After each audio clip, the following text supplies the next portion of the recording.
In 1986, Suzy Lamplugh was a 25-year-old London estate agent, remembered by family and friends as energetic, capable, and deeply committed to her work. She was not just a name in a headline. She was a daughter, a sister, and a young woman building her life in West London, with a future that should have been unfolding normally before everything changed. On 28 July 1986, Suzy left her Fulham office around 12:40 p.m. to meet a client at a property viewing.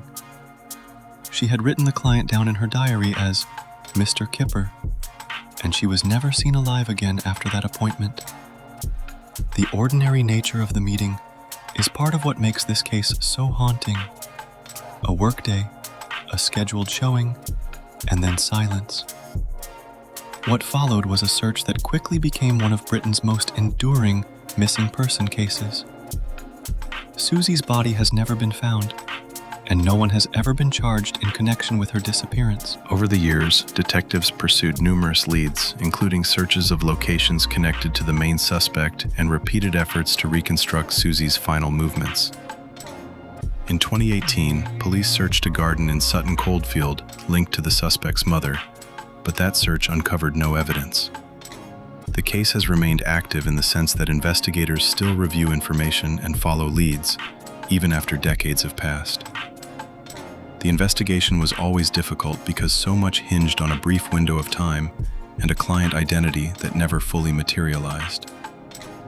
Mr. Kipper was never located, and that left detectives with fragments rather than a clear chain of events. Suzy was later legally declared dead in the 1990s, and the inquiry moved into a murder investigation.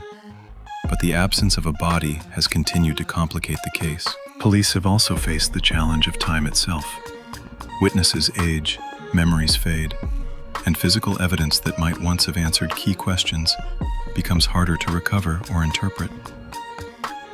A major reason the case stayed in the public consciousness is that it never truly resolved emotionally, even when investigators named a primary suspect.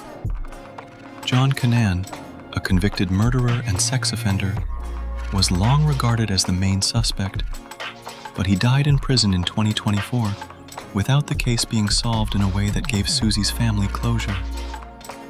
In 2026, on the 40th anniversary of Suzy's disappearance, Metropolitan Police cold case detectives again appealed for anyone with information to come forward, saying they still hoped to find where Suzy is and bring an end to the uncertainty for her family.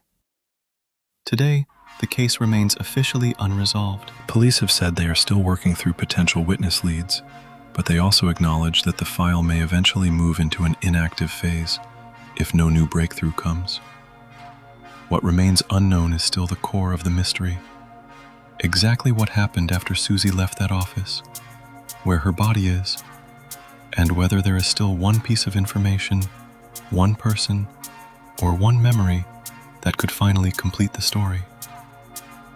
And when a case lasts this long, the hardest question is also the simplest.